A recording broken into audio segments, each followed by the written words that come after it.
প্রিয় দর্শক, আজকে আসি হচ্ছে আমরা হুরুয়ার মোড়। এটা হয়তো নামটা অন্যরকম, যারা স্থানীয় তারা চিনবেন। এটা হচ্ছে বড়ুয়া থেকে 1 কিলোমিটার ভিতরের দিকে। আজকে মূলত আমরা আসছি হচ্ছে পিৎজা ইটালিয়ানে। এখানে আমরা পিৎজা খাবো এবং দেখবো যে ওনাদের পিৎজা কেমন হয়। তো আসেন শুরু করি আমরা। এটা হচ্ছে সেই পিৎজা হাউস, আপনারা দেখতে পাচ্ছেন। আমরা আগেও এখান থেকে পিৎজা নিয়েছি, তো ভালো ছিল, এই জন্য আজকে দেখতে আসলাম।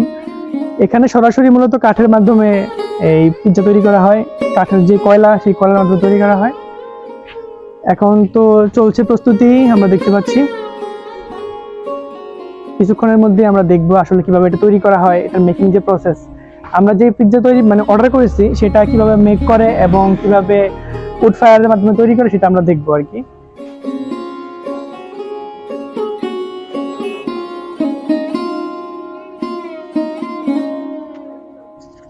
মোহাম্মদ জাফর।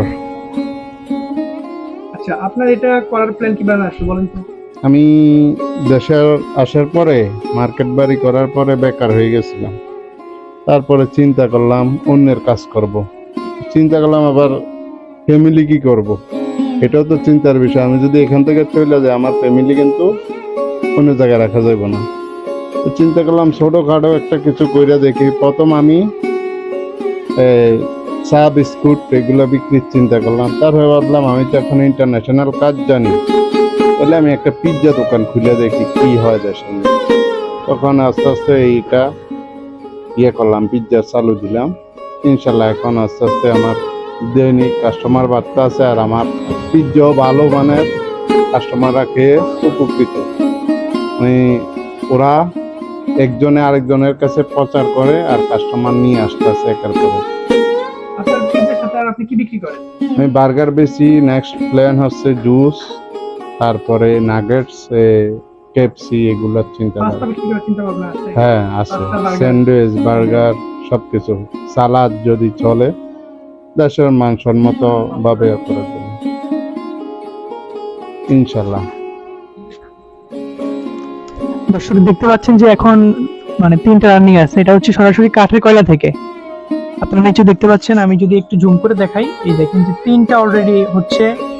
তারপর হচ্ছে এখানে ওনার কাস্টমার অলরেডি বসে আছে, দেখতে পাচ্ছেন আপনারা। আমরা আরো দেখবো, আরো কথা বলবো। এই যে দেখেন, সম্পূর্ণ কিন্তু কাঠের আগুনে তৈরি হচ্ছে। এখানে কোনো ধরনের এক্সট্রা কোনো কিছু ইউজ করা হয় নাই। আসলে আমরা পিৎজা যেটা খাই শহর থেকে কিনে, সেটা হচ্ছে আগের দিন হয়তো মেক করা বা 2 দিন আগে মেক করা। আমরা মূলত বাসি খাবারটাই খাই, কিন্তু এখানে আসার পরে আপনি আপনার চোখের সামনে তৈরি করে দিবে এবং আপনি একটা ভালো ফ্রেশ খাবার খাবেন, এটা আমরা বিশ্বাস করি। এবং ওনার যেহেতু নতুন শপ, আমরা আশা করি উনি খুব ভালো একটা সার্ভিস দিবে এবং কাস্টমারের সাথে ওনার যে সম্পর্ক সেটার উন্নয়ন করবে। আচ্ছা, আপনারা তো পিৎজা খাইলেন, কেমন লাগছে বলেন তো? হ্যাঁ, পিজা ইতালিয়ানোতে পিজা অনেক সেরা। তো এটা পুরো ইতালিয়ার মতোই নিজে বানাচ্ছে, সে খুব ভালো বানাইছে। তো এখন একটা অর্ডার করলাম, তো আবার ডেলিভারি আমরা নিচ্ছি 2টা।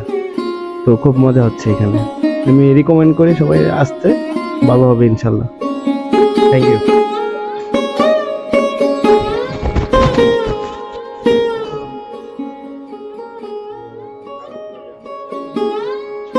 কি খাওয়া শেষ?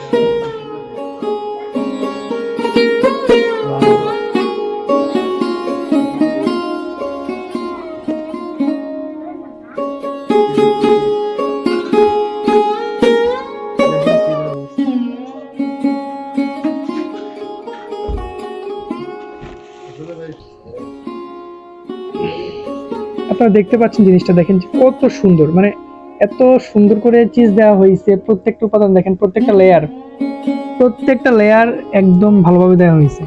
খেয়ে দেখি কেমন লাগে।